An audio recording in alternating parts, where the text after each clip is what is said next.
kalau Allah telah tempatkan kamu pada posisi A, misalnya posisi A, kemudian pada posisi A ini salatmu baik, agamamu baik, rezekimu tercukupi, maka janganlah kau pindah dari tempat ini sebelum Allah sendiri yang memindahkan. Nih, itu rahasianya Pak hidup. Kenapa? Ketika salat kita bagus, ibadah kita bagus, agama kita bagus, usaha kita bagus, semua kebutuhan kita terpenuhi, bahkan lebih. Itu artinya sudah cocok itu pekerjaan dengan kita. Allah sudah reda di situ. Maka jangan pindah.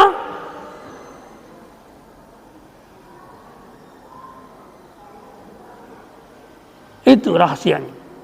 Tapi kalau kita pindah, sangat sulit untuk. Apalagi kalau pindah, kemudian urusan pekerjaan itu kemudian membuat kita sibuk dan lupa salat.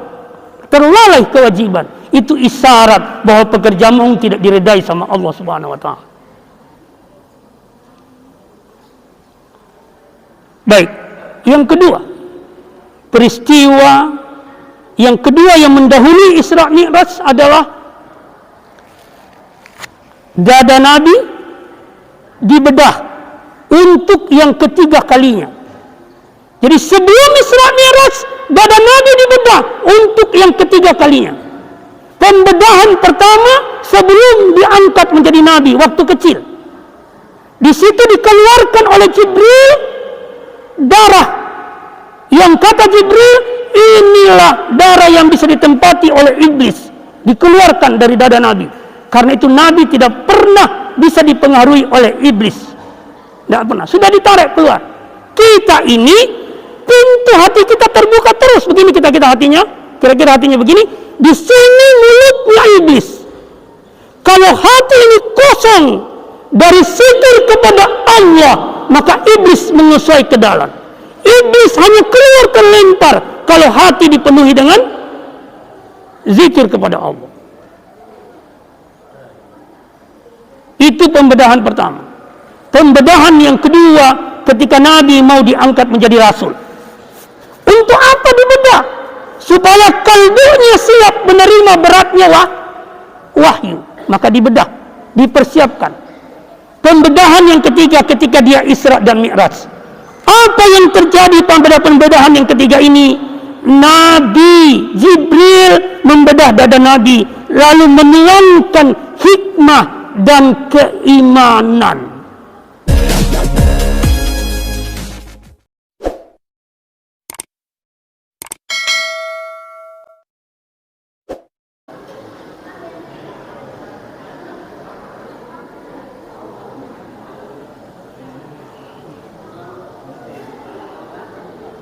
Bismillahirrahmanirrahim.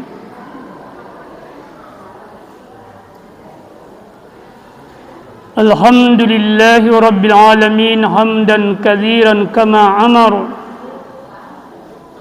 Asyhadu an la ilaha illallah wa asyhadu anna Muhammadar Rasulullah fi kulli lamhatin wa nafasin adada ma wasi'ahu ilmullah.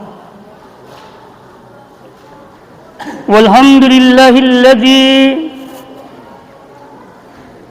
asra bi abdihi laylan minal masjidil haram ilal masjidil aqsa alladzi barakna hawlahu linuriyahu min ayatina innahu huwas sami'ul basir. Allahumma salli wa sallim wa barik ala sayyidina wa maulana wa habibina Muhammadin wa ala alihi at-tayyibin at-tahirin fi kulli lamhatin wa nafasin adada ma wasi'ahu ilmullah. Assalamualaikum warahmatullahi wabarakatuh. Yang saya muliakan Ketua Pengurus Masjid Nurut Tijarah dan jajaran pengurusnya serta jamaah sekalian, para alim ulama yang hadir, yang saya muliakan. Pada malam ini saya dikasih amanah untuk menyampaikan tentang Isra dan Mi'raj, dan saya dikasih judul yang cukup berat sebenarnya untuk dibicarakan secara waktu yang singkat. Judul itu kemudian saya formulasikan dengan memaknai implementasi hikmah Isra Mi'raj sebagai peristiwa agama, spiritualitas dalam kehidupan pribadi dan dalam kehidupan sosial masyarakat.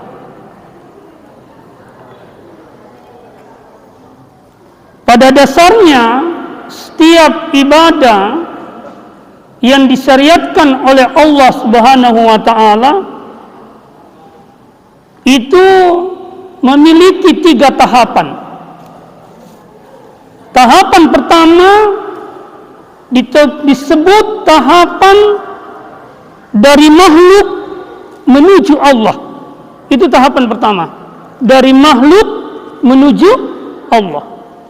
Tahapan kedua, dari Allah dengan bersama Allah di dalam Allah. Itu tahapan kedua. Tahapan ketiga, dari Allah menuju makhluk. Kalau dalam bahasa Arab disebut yang pertama itu as-sayru minal khalqi ilal haq.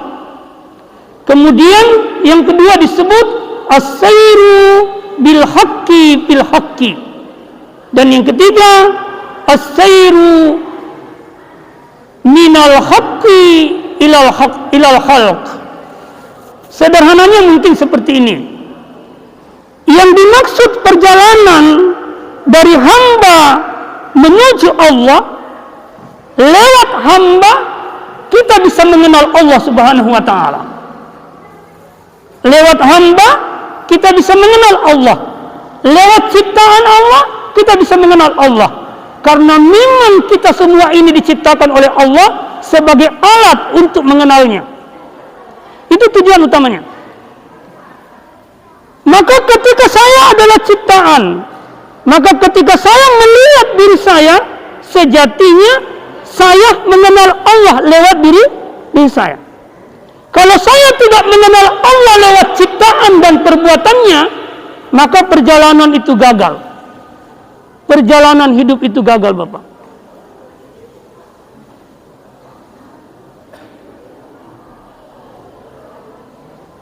Saya kasih contoh lagi. Kalau Bapak melihat istri dan anak-anaknya Bapak hanya sebagai istri dan perempuan, tapi tidak pernah merasakan kehadiran Allah pada mereka, maka itu juga gagal.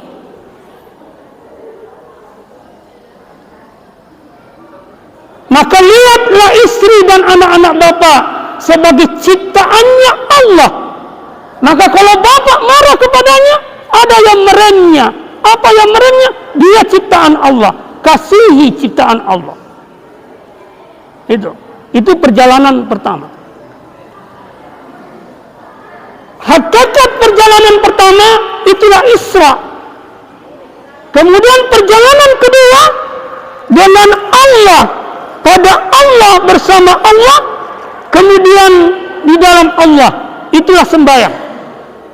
Sejak Bapak takbir Allahu Akbar, itu bersama Allah, dengan Allah, terus dengan Allah sampai Bapak salam. Ketika sudah Bapak menemukan keselamatan, maka keselamatan Bapak sebarkan ke kiri dan ke kanan. Itulah dari Allah kembali kepada makhluk. Ya. Begitu caranya memahami. Maka insya Allah saya akan jelaskan Isra dan Mi'raj ini dalam 3 tahapan ini. Tahapan Isra, tahapan Mi'raj, dan tahapan kembali ke masyarakat untuk mengantar orang Isra dan Mi'raj. Nabi berisra dari Masjid Haram Masjidil Aqsa, naik ke Sidratul Muntaha, bahkan melewati ke Sidratul Muntaha, sampai di puncak kebahagiaan. Dia turun membawa kebahagiaan itu untuk dia sebarkan ke seluruh umatnya. Itulah hakikatnya Isra Mi'raj. Baik, kita mulai Isra. Sebelum turun perintah Isra, ada dua peristiwa besar yang menjadi semacam permulaan datangnya undangan Isra itu dari Allah Subhanahu wa taala. Yang pertama adalah peristiwa yang dikenal dalam sejarah disebut dengan Amul Huzn, tahun kesedihan. Kenapa disebut tahun kesedihan? Karena Abu Talib, pembela dakwah Rasul sallallahu alaihi wasallam, itu meninggal. Selama ini dakwahnya Nabi aman, tidak ada yang mau mengganggunya, karena masih ada Abu Talib yang melindunginya. Kalau dia capek, dia pulang ke rumah, ditunggui oleh istrinya, yakni Khadijah Al-Kubra. Maka Khadijah Al-Kubra juga kekuatan utama dakwah awal Rasulullah sallallahu alaihi wasallam. 3 hari setelah meninggalnya Ali, meninggal pula Khadijah. Seluruh pembela dakwah meninggal. Kira-kira sedih tidak? Sedih. Setelah meninggal dua ini, Nabi mengalami tantangan dan rintangan yang sangat besar, bahkan nyaris terbunuh. Karena itu Nabi melihat bahwa masyarakat Mekah tidak kondusif untuk didakwahi. Maka dia melirik masyarakat Taif. Jarak Taif Mekah Taif 140 km. Jalan kaki, Pak. Tapi sampai di Taif, Nabi justru ditolak dan dilempari batu. Tinggal Zaid bin Harisah yang melindungi Nabi, maka Zaid bin Harisah babak belur dan termasuk Nabi kemudian berdarah. Kembali dia ke Mekah. Aisyah pernah bertanya, "Hai Rasulullah, adakah tantangan dakwahmu yang terbesar selain perang Uhud?" Kata Nabi, "Betul, kaummu telah menghambat dan membuat rintangan yang sangat besar dalam dakwah yang saya sampaikan. Tapi tantangan yang paling besar adalah yang saya dapatkan di Taif." Kenapa besar Taif, Bapak sekalian? Karena perjalanan menuju Taif jalan kaki itu bukan perjalanan biasa. Naik gunung, turun gunung dan sebagainya. Sampai di sana langsung ditolak dan Rasul langsung kembali. Pada saat Rasul kembali, Rasul berkata dalam hadis itu, tiba-tiba saya sampai di gunung dekat Mina. Saya menengok ke atas, awan datang melindungiku, Jibril bersamanya. Jibril berkata, "Wahai Muhammad, Allah telah mendengarkan penolakan mereka. Allah telah mendengarkan pengingkaran mereka. Hari ini Allah mengutus malaikat penjaga gunung. Perintahkan saja, dia siap melakukannya." Lalu malaikat penjaga gunung datang kepada Rasul dan berkata, "Hai Rasulullah, katakan apa yang saya harus lakukan untuk menghancurkan mereka yang pendosa. Gunung ini saya bisa angkat untuk saya timpakan kepada mereka." Tapi apa jawaban Rasul? "Jangan wahai malaikat. Hum la ya'lamun." Dia mereka kaum yang tidak paham. Itu yang dikatakan Nabi. Lalu Nabi mengatakan, "Mungkin orang tuanya menolak dakwaku, tapi saya berharap ada anak cucunya yang menerima dakwaku dan menyembah Allah Subhanahu wa taala." Ini kisah pertama, peristiwa pertama. Pertanyaannya, Kira-kira apa pelajaran yang kita bisa ambil dari peristiwa yang pertama ini? Pelajaran yang paling penting untuk kita bisa ambil dalam peristiwa yang pertama ini adalah kegigihan Nabi untuk mendakwakan ajaran kebenaran supaya seluruh umat manusia selamat. Itu sifatnya Nabi. Tadi dibaca oleh siapa? Ustazah Salma ya? Ya. Salma ya, Salma. Nah, dibaca di ayat surah At-Taubah akhir. Di situ disebutkan, dibaca juga sama Pak Imam, 4 sifat Rasul. Salah satu sifat Rasul yang paling utama, harisun alaikum bil mu'minin. Nabi ingin sekali seluruh umatnya beriman. Karena itu dia berjuang mendakwakan Islam tanpa kenal lelah dan letih. Kalau Nabi berjuang sekeras itu, Bapak Ibu, ukur sekeras apa perjuangan Bapak untuk menegakkan agama itu dalam kehidupan kita. Sekeras apa, Pak? Sudah betul-betul seriuskah kita beragama? Sudah betul-betul kita beragama secara fokus? Betulkah agama adalah perhatian utama kita? Atau agama masih dikesampingkan oleh kita? Lebih utama dunia dibanding agama. Saya kasih contoh. Sudah dibagikan makanannya, tapi tidak sedikit orang yang pikirannya fokus kepada makanan dibanding fokus kepada apa yang saya bicarakan. Saya tidak menuduh, hanya mengatakan. Kalau menuduh saya tinju orangnya. Saya hanya mengatakan, yang merasa berubahlah untuk lebih fokus mendengarkan apa yang saya jelaskan.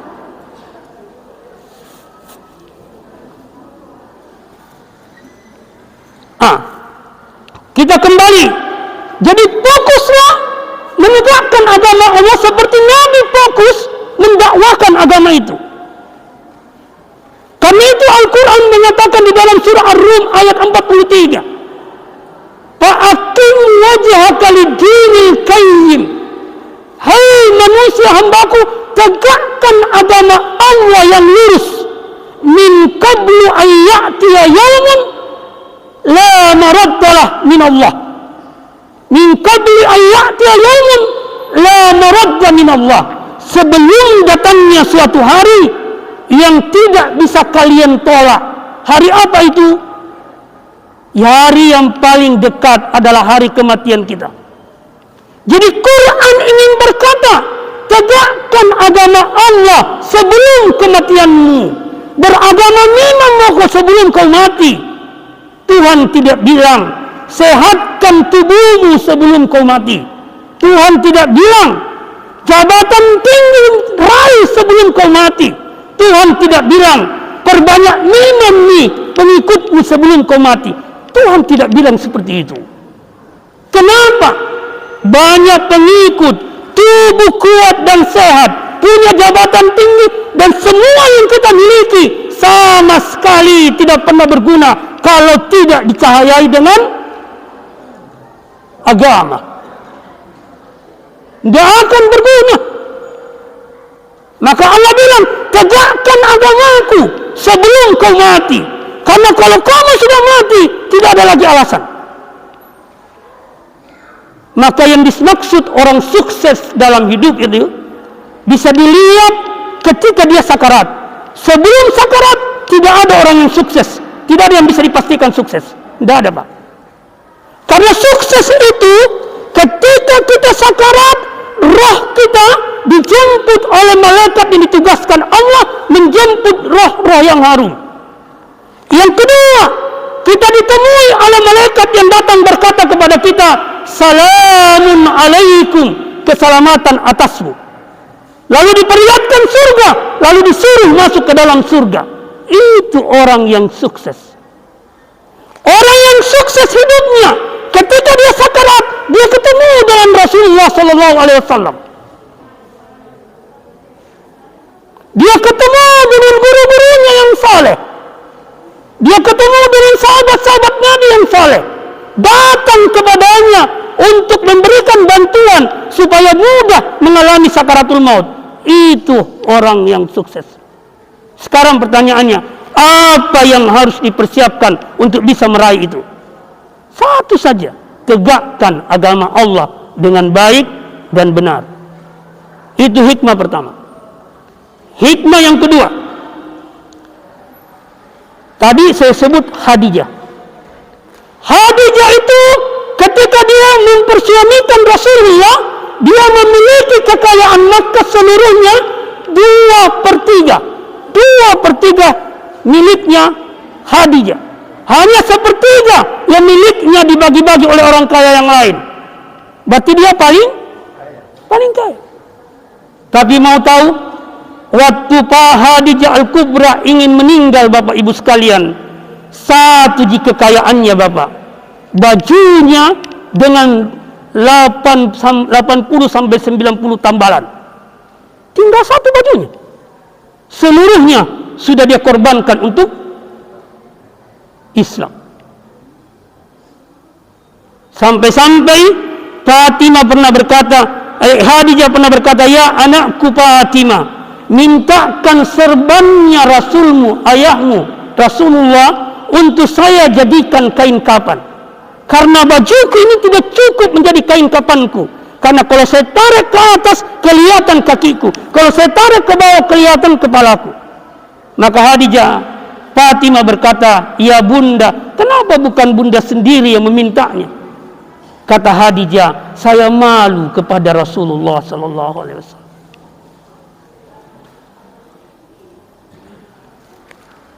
Pada saat hendak meninggal Fatimah, Khadijah turunlah malaikat membawa 5 kain kafan.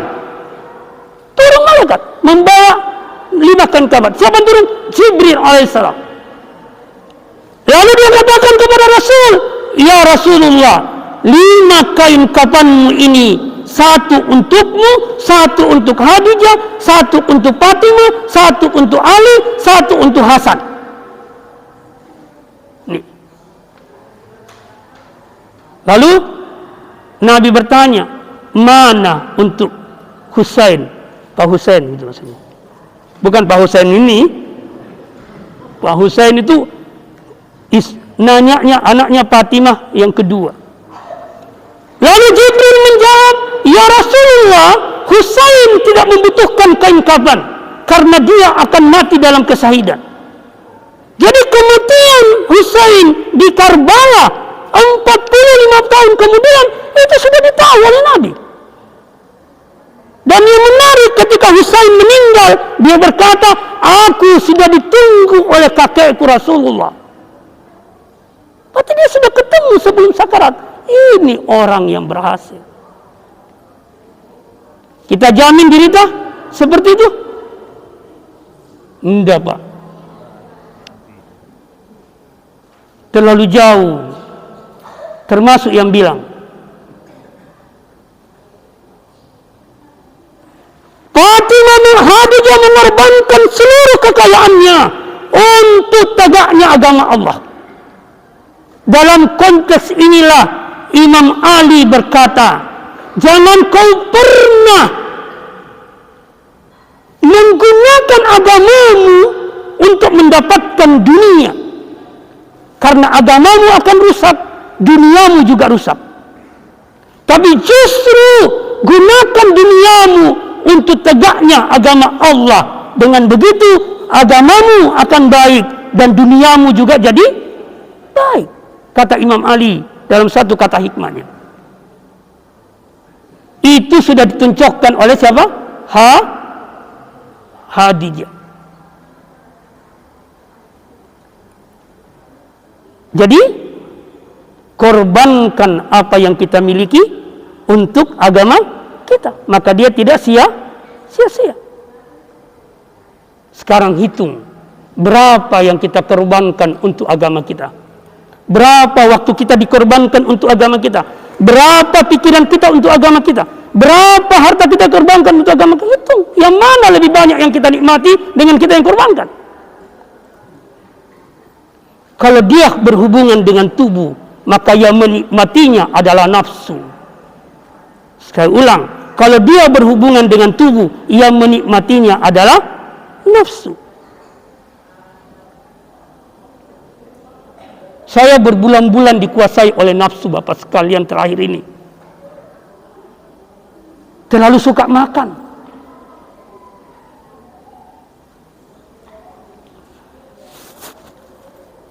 Saya berpikir saya dikuasai oleh nafsu nih. Sampai salat saya nggak beres gara kekenyangan sebelum salat. Setan datang nusuk-nusuk di perut itu. Setan datang tarik-tarik di bagian belakang. Dikira sudah kentut dan sebagainya. Padahal enggak. Itu gangguan setan semua. Kenapa? Kita kasih wadah setan untuk kita diganggu. Sama.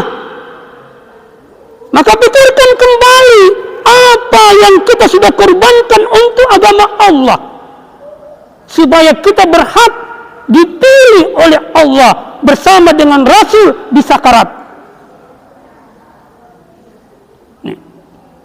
Itu hikmah yang kedua. Hikmah yang ketiga.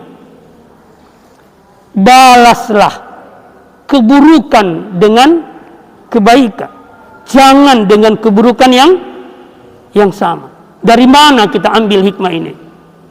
Nabi dibuat buruk oleh umat.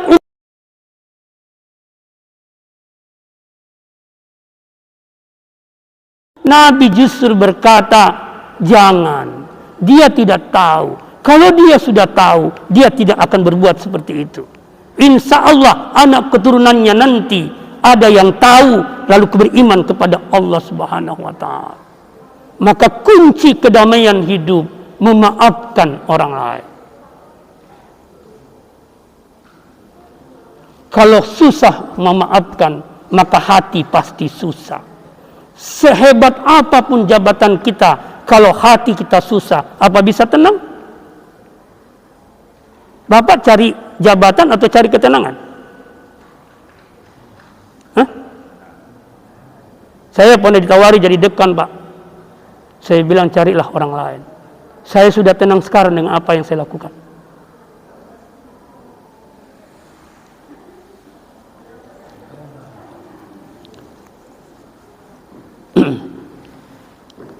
Ada kuncinya, Pak. Kalau Allah telah tempatkan kamu pada posisi A, misalnya posisi A.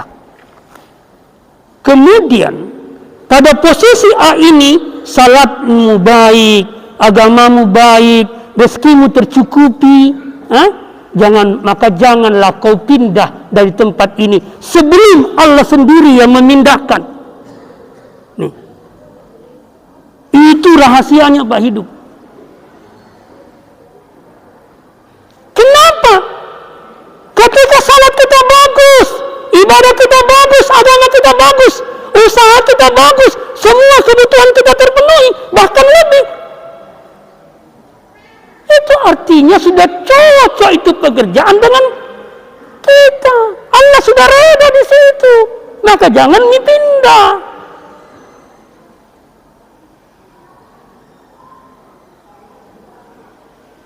Itu rahasianya.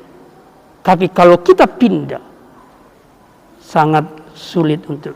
Apalagi kalau pindah, kemudian urusan pekerjaan itu kemudian membuat kita sibuk dan lupa salat.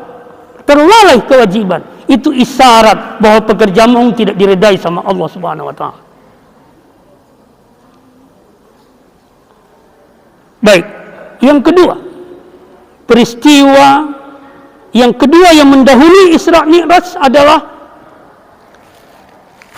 dada Nabi dibedah untuk yang ketiga kalinya. Jadi sebelum Isra Mi'raj, dada Nabi dibedah untuk yang ketiga kalinya. Pembedahan pertama sebelum diangkat menjadi Nabi waktu kecil.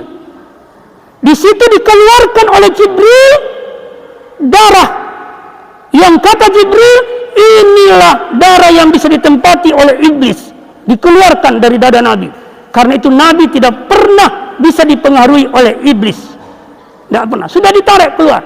Kita ini pintu hati kita terbuka terus. Begini kita hatinya. Kira-kira hatinya begini. Di sini mulutnya iblis.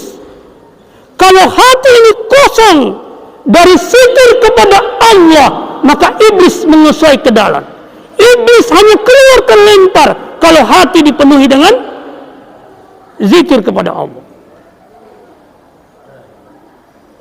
Itu pembedahan pertama. Pembedahan yang kedua, ketika Nabi mau diangkat menjadi rasul. Untuk apa dibedah? Supaya kalbunya siap menerima beratnya wahyu. Maka dibedah, dipersiapkan. Pembedahan yang ketiga ketika dia Isra dan Mi'raj. Apa yang terjadi pada pembedahan yang ketiga ini? Nabi Jibril membedah dada Nabi, lalu menuangkan hikmah dan keimanan. Nih. Kalau begitu, apa hikmah yang kita ambil di sini? Satu, Pak. Urus itu hati, urus Pak hati. Jangan urus fisik saja. Urus hati. Tanya, hati kita lalai atau tidak? Hati kita menyebut Allah atau tidak? Lalu hati kita bersyukur atau tidak? Hati kita berakhlak baik atau buruk? Apa surang dendam orang, iri hati, suka cerita keburukan orang? Kalau semua itu masih hati, masih ada di hati, itu pertanda hatinya lagi kanker stadium 4. Orang hanya takut kanker stadium 4 pada fisik, tapi tidak pernah takut kanker stadium 4 pada hatinya. Padahal kita sudah tahu. Kata Nabi, "Inna Allah la yansuru ila suwarikum wa ajsamikum wa amwalikum." Allah tidak pernah melihat kepada gambarmu, gagah atau tidak, wa amwalikum, kepada kekayaanmu. Walakinna Allah yansuru ila qulubikum wa amalikum. Allah lihat hatimu dan perbuatanmu.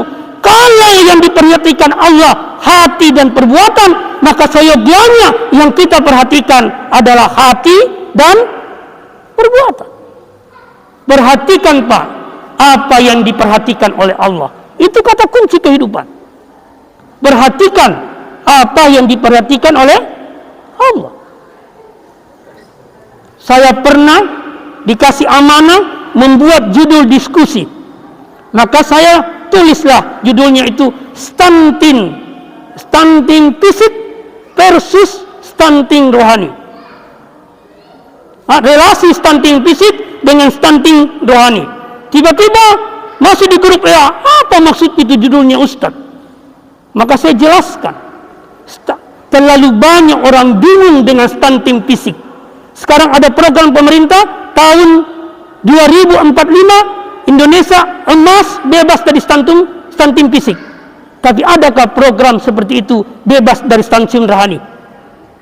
Dari stunting rohani. Apa yang dimaksud stunting? Perkembangan yang tidak semestinya secara fisik atau pertumbuhan yang tidak wajar. Tapi pertanyaannya, orang pusing dengan pertumbuhan yang tidak wajar terkait dengan tubuhnya, tapi tidak pernah pusing dengan pertumbuhan yang tidak wajar terkait dengan hatinya. Saya mau kasih tahu apa perkembangan yang wajar untuk terkait dengan hati. Mau? Ini sudah jam 9, sampai jam berapa saya bicara? Ini baru pengantar loh Pak, belum masuk Isra Mi'raj. Minum dulu ya Pak ya. Baru pengantar nih, belum masuk Isra Mi'raj ini. Kalau mau diundang apa, siapkan 2 jam minimal. Serius saya. Karena saya bikin ceramah ini, itu bukan 2 jam, 3 hari. Saya sampai-sampai istri saya menegur, Pak istirahat. Saya bilang ilmu ini di. Kalau saya sudah tulis, insya Allah di luar kepala saya. Nih. Jadi kalau mau panggil 2 jam Pak minimal. Siap jadi 2 jam? Serius Pak.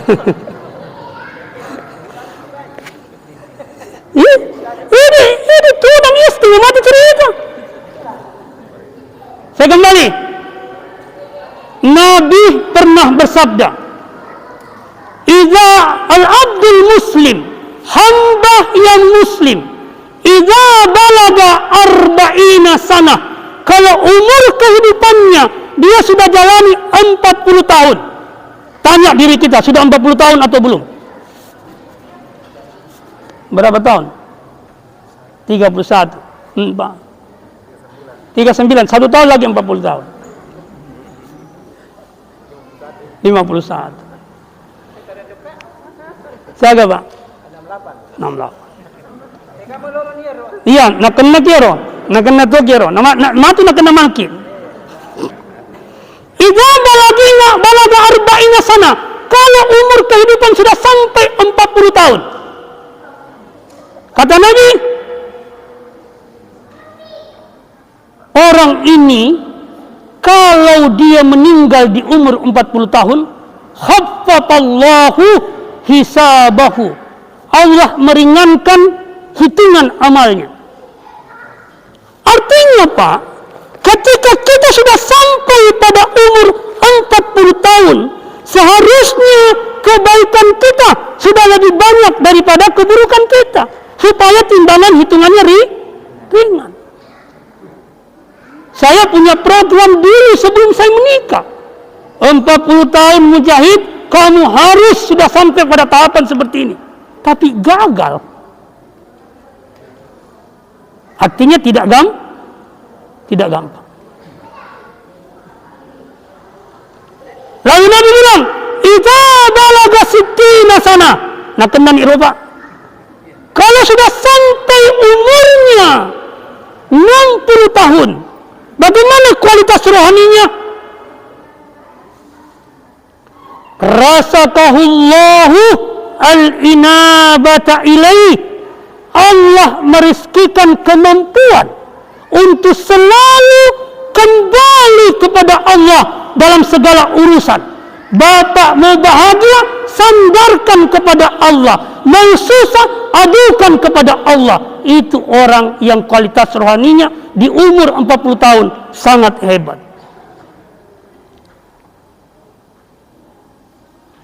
Tanya-tanya nih yang umur 40 tahun, sudah begitu?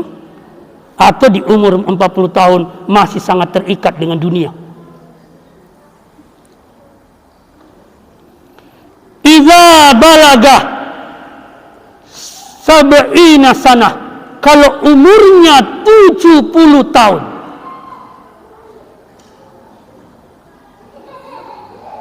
ahabbahu ahlus sama, penduduk langit mencintainya.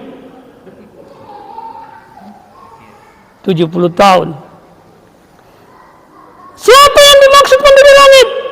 Roh para nabi. Siapa yang dimaksud penduduk langit? Para malaikat. Siapa yang dimaksud penduduk langit?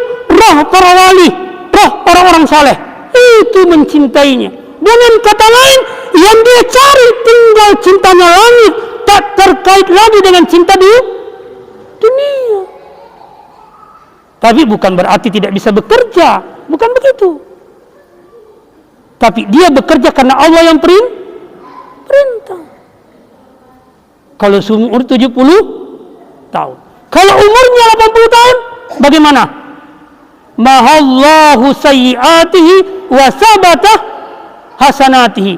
Allah menghapus seluruh keburukannya, menetapkan kebaikannya, zero kejahatan. Tinggal kebaikan. 80 tahun. Itu pencapaian rohani tertinggi. Kalau sudah sampai 90 tahun, dia jadi tawanannya Allah. Kalau menjadi tawanannya Allah, tidak ada lagi yang susah dalam hidup ini. Semua menjadi kenikmatan. Allah semua jamin. Tapi kalau jadi tawanannya polisi, ses lagi Pak. Dia jadi tawanannya Allah di dunia. Di akhirat, dia mampu memberi syafaat kepada keluarganya. Itu kualitas rohani kalau orang sudah umurnya 90 tahun. Artinya, semakin tua orang, mestinya rohaninya semakin bersih. Jangan badan semakin tua, rohani semakin kotor. Muncul pepatah.